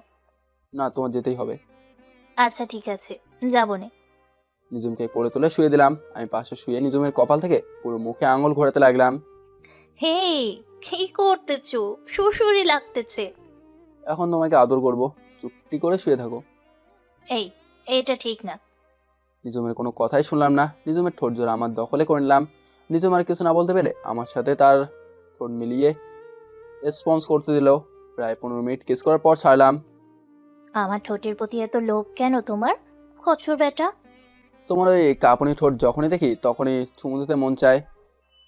ও তাই? আর দিব না চুমু দিতে। এই বলে নিজুম চলে গেল। আমি শুয়ে শুয়ে ভাবতেছি, এই মেয়েটা এমন কেন? প্রিয় মানুষকে পেলে মেয়েরা কাছে আসতে চায়, আর এই মেয়ে শুধু দূরে যেতে চায়। এসব ভাবছিলাম, আমার সময় নিজুমের ফোনটা বাজতে লাগলো। আমি রিসিভ করতে ওই পাশ থেকে মেয়ে কণ্ঠে বলে উঠলো, আপু, আমার বিয়ে ঠিক হয়ে গেছে, আপনার দাওয়াত রইল। আসসালামু আলাইকুম আপু। নিজুম একটু নিচে গেছে, আমি বলতেছি। ওয়ালাইকুম আসসালাম। মেঘ ভাইয়া? নিজুম ফোন দিয়েছে কে যেন তোমার ফোনে। আসতেছি আমি। একটু পর নিজুম আসলো, বলল, কে ফোন দিয়েছে? তোমার বান্ধবী সুমি। সুমি বল। বান্ধবী, আমার বিয়ে ঠিক হয়ে গেছে এই মাসের 28 তারিখে। কংগ্রাচুলেশন। আমার বিয়েও তো এই মাসের 28 তারিখে। জানি, মেঘ ভাইয়া এসেছিল আমাদের বাসায়। ও ভালো। নিজুম কথা বলতে লাগলো। আমি নামাজ পড়তে মসজিদে চলে গেলাম। নামাজ পড়ে এসে দেখি এখনো কথা বলছে। নিজুম নামাজ পড়বে কখন? এই রে বান্ধবী, নামাজ পড়বো, বাই। ঠিক আছে, বাই। নিজুম নামাজ পড়তে চলে গেল। খুব ক্ষুধাও লাগছে, তাই নিচে চলে আসলাম। নিচে এসে রান্নাঘরে দেখি কিছুই নেই, তাই ফ্রিজ থেকে একটা ডিম বের করলাম আর আটা, ময়দা, চিনি, ডিম একসাথে মাখিয়ে পাপড়ি পিঠা বানিয়ে ফেললাম। একটা বানাচ্ছি আর খাচ্ছি। কিছুক্ষণ পর পিছনে তাকিয়ে দেখি নিজুম দাঁড়িয়ে আছে। খাবে? আমি আর কি খাবো, তুমি তো সব খেয়ে ফেলতেছো। আর তুমি রান্না করতে পারো? পারি। এটা খেয়ে দেখো কেমন হয়েছে। দাও। নিজুম একটা খেয়ে আরেকটা নিল। কি, কেমন খেতে? খুব ভালো। তুমি পাপড়ি পিঠা কোথা থেকে বানানো শিখেছো? আম্মু আগে আমাকে বানিয়ে খাওয়াতো, আমিও দাঁড়িয়ে দাঁড়িয়ে দেখতাম কিভাবে বানায়। একদিন আমিও বানিয়ে ফেললাম আর আজ বানালাম। খুব ভালো, আমাকে শেখাবে? প্রথমে একটা বাড়িতে আটা আর ময়দা মিশিয়ে নিবা, এরপর চিনি দেবা পরিমাণ মতো, আর ডিম দেবা 1টা বা 2টা, পরে পরিমাণ মতো পানি দিয়ে মাখিয়ে নিবা। ঠিক আছে, তুমি খিদা লাগলে আমাকে বলবা না, তাহলে তো আমি একটা কিছু করে দিয়ে তারপর নামাজ পড়তে বসতাম। থাক, আর কিছু করতে হবে না। চলো আজকে ডিনার বাইরে করব, আমরা রেস্টুরেন্টে। তোমার রেস্টুরেন্টও আছে?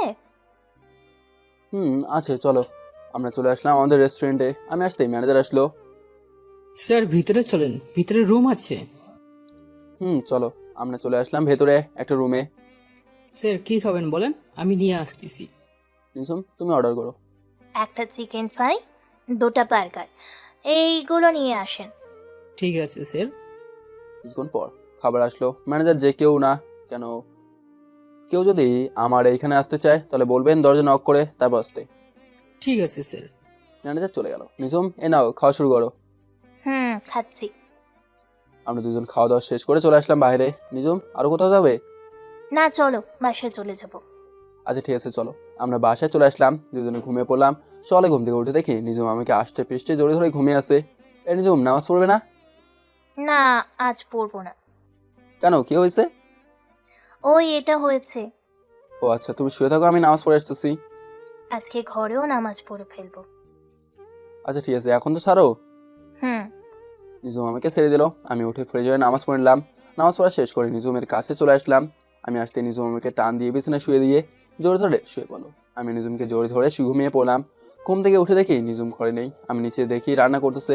নিজুম, তুমি রান্না করতে আসলে কেন? রান্না না করলে কি খাবে? আমি তো রান্না করতে পারতাম।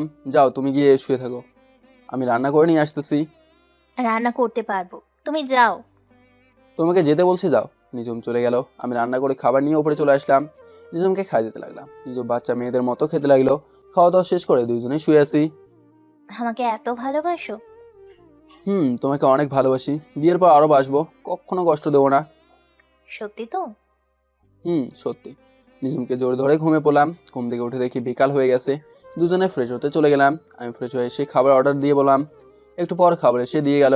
খাওয়া দাওয়া করে চলে আসলাম মার্কেটে। নিজম নিলয়ের বউ, এর জন্য একটা সোনার হার কিনেছি। তোমার পছন্দ হয়েছে কিনা দেখো তো। ও আচ্ছা, এই হারটা নাও, এটা অনেক সুন্দর। আচ্ছা ঠিক আছে, তুমি কিছু নেবে না? এই আংটিটা কিনে দিবা? ম্যানেজার চাইতে আরো দামি আংটি আছে এই মাপের, ডায়মন্ডের? জি স্যার আছে, এই দেখেন। নিজম এই নাও, পছন্দ করো। এইটা প্যাক করে দেন।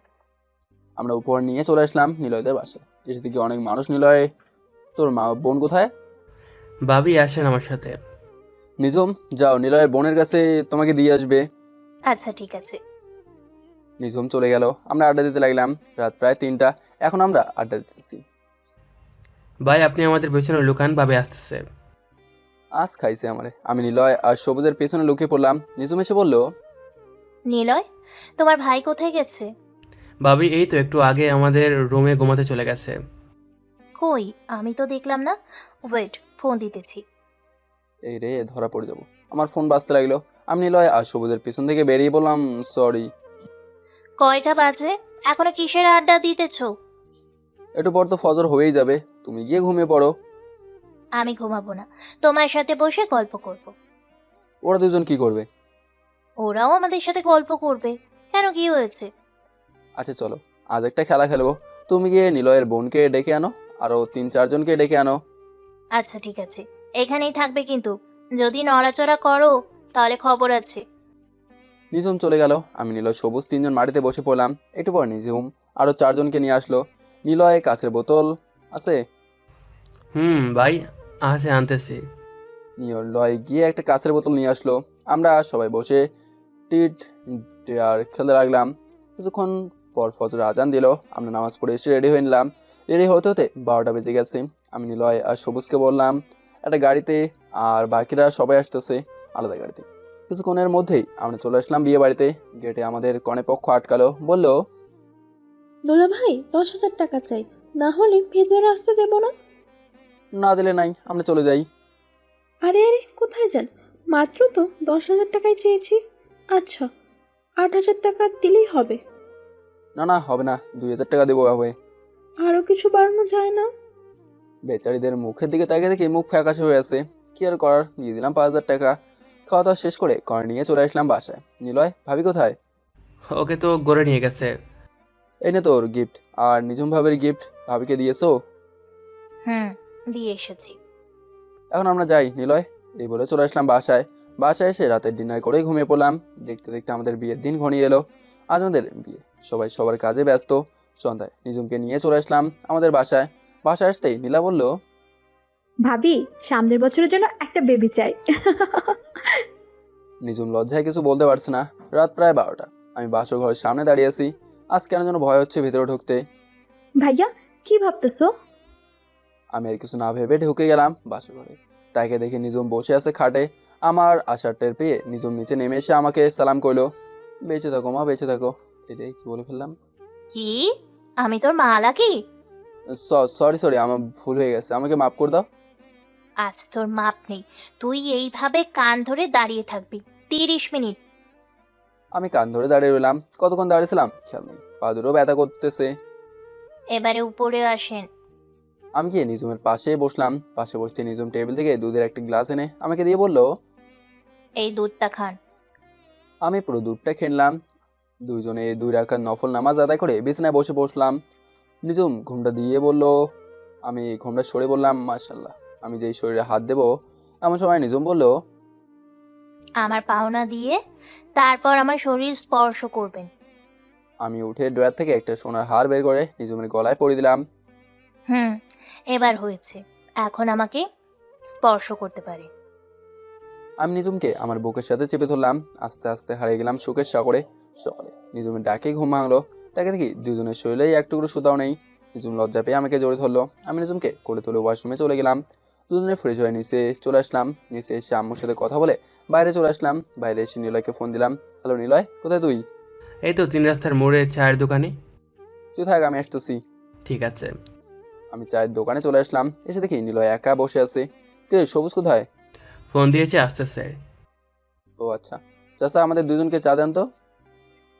বসো বাবা, চা দিতেছি। দোকানদার চা বানিয়ে আমাদের দিল। চা খেতে খেতে কথা বলতে লাগলাম। কিছুক্ষণ পর দেখি সবুজ হেঁটে হেঁটে আসতেছে। কিরে তোর এমন অবস্থা কেন? আর বলিস না চাচা, এক কাপ চা দেন, খেয়ে মাথা ঠান্ডা করে নিই আগে। আমরা সবাই চা খেতে খেতে কথা বলতে লাগলাম।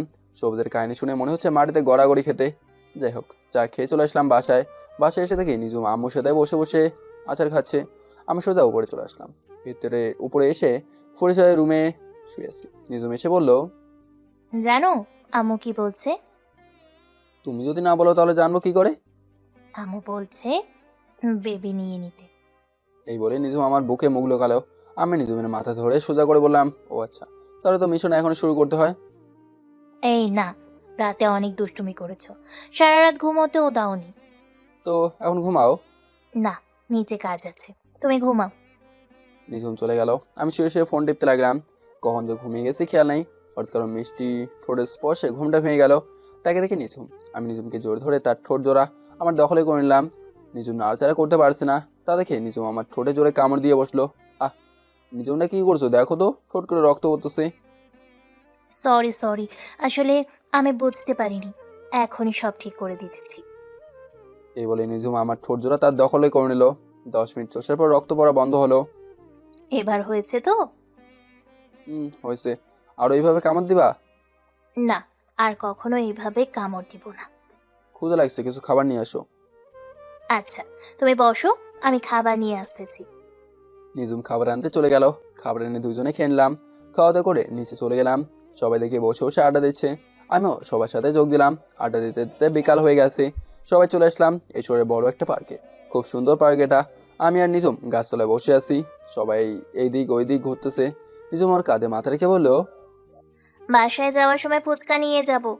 বাসায় বানিয়ে খাবে নাকি? হুম। তাহলে দোকান থেকে প্যাকেট কিনে নিয়ে যাই, অনেকগুলো থাকে। আচ্ছা ঠিক আছে। আমি নিজুমকে নিয়ে চলে আসলাম দোকানে। ভাইয়া একটা ফুচকা প্যাকেট দিন 1 কেজি, আর বুট দেবেন 1 কেজি, তেঁতুল আচার 3 প্যাকেট। এইসব নিজে গাড়িতে রেখে চলে আসলাম সবজি মার্কেটে। আসার সময় আইসক্রিম বক্স কিনে নিয়ে আসলাম। নিজুম গাড়িতে বসে আইসক্রিম খাচ্ছে আর আমি তাকে তাকে দেখতেছি। খাবে নাকি? না, তুমি খাও। একটু পর সবাই আসলো। আমি গাড়ি স্টার্ট দিয়ে চলে আসলাম বাসায়। বাসায় এসে সবকিছু রান্নাঘরে রেখে আসলাম। নিজুম আম্মু আর নীলা ফুচকা বানাচ্ছে। আমি আব্বু আর শ্বশুর বসে বসে লুডো খেলতে লাগলাম। রাতে সবাই ফুচকা খেতে বসলো। ফুচকা খাওয়া শেষ করে আমি রুমে চলে আসলাম। এভাবে চলতে লাগলো আমাদের প্রতিদিনের কাহিনী। কেটে গেল 6টা মাস। আমি সবাই বসে আছি। আমার সময় নিজুমের চিৎকার শুনতে পেলাম। আমি ঘরে এসে দেখি নিজুম মাটিতে পড়ে আছে। করে তুলে বিছানায় শুয়ে দিলাম। চোখে পানিতে জ্ঞান ফিরল নিজুমের। নিজুম, তোমার কি হয়েছে? এভাবে মাটিতে পড়ে গেলে কেন? মাথা ঘুরে পড়ে গেছি। তোমার হয়তো শরীর দুর্বল। আমি ডাক্তারকে ফোন দিতেছি। কিছুক্ষণ পর আমার পরিচিত একজন ডাক্তার আসলো। দেখেন তো নিজুম হঠাৎ মাথা ঘুরে পড়ে গেছে কেন, এটা ঠিক আছে কিনা? সব কিছু ঠিক আছে। আর আপনি বাবা হাতে চলেছেন, কংগ্রাচুলেশন। আর আমি এখন স্যালাইন লাগিয়ে দিয়ে যাচ্ছি। ভাবির শরীর দুর্বল, স্যালাইন শেষ হলে তারপর বেড থেকে উঠবেন। ঠিক আছে ডাক্তার, আমি খেয়াল রাখবো। ঠিক আছে, আপনি যান, আমি সন্ধ্যায় আসতেছি। ডাক্তার চলে গেল। আমি নিজুমকে জড়িয়ে ধরলাম। আস্তে করে নিজুমের ঠোঁটে চুমু দিলাম। নিজুম, আমি আম্মুকে ফোন দিয়ে বলে দিতেছি। আচ্ছা। আমি নিচে এসে ফোনটা নিয়ে আম্মুকে ফোন দিলাম। হ্যালো আম্মু। মেঘ, কেমন আছিস? নিঝুম কেমন আছে? ভালো আছে আম্মু, নিজুমও ভালো আছে। আম্মু, নিজুম প্রেগনেন্ট, কাল চলে আসো এখানে। আচ্ছা, আমি আজ রাতে ট্রেনে চলে আসব। গাড়ি দিয়ে আসো। না, গাড়িতে আমার দম বন্ধ হয়ে আসে। ও আচ্ছা ঠিক আছে। আমি ফোনটা কেটে দিলাম। ফোন কেটে নিলয় সবুজকে জানিয়ে দিলাম। রাতে নিলয় সবুজ তার বউ আসলো। আমি সবাইকে খাবার দিলাম। মামা, তুমি তো বাবা হয়ে গেলে। এখনো হয় নাই, হলে তারপর বলবো। শালা, আমার কপাল খারাপ। আরো পরে বলে ভেবে নেবে। Same to you Niloy. যাক, তাদের বেবি পরেই হোক। রাতে সবাই চলে গেল। আমি নিজুমকে নিয়ে শুয়ে আছি। নিজুম বলল, আচ্ছা, আমাদের ছেলে হবে নাকি মেয়ে হবে? আমাদের ছেলেই হবে, তুমি দেখে নিও। না, আমাদের মেয়েই হবে, তুমি দেখে নিও। আচ্ছা, আল্লাহ যেটা দেয় সেটাই খুশি আমরা। আম্মু কখন আসবে? সকালে আসবে। এইসব কথা বলতে বলতে ঘুমিয়ে গেলাম দুজনে। সকালে কলিং বেলের আওয়াজে ঘুমটা ভেঙে গেল। আমি উঠে দরজা খুলে দিলাম, দেখি আম্মু আব্বু দাঁড়িয়ে আছে। নিঝুম কোথায় মেঘ? উপরে ঘুমাচ্ছে।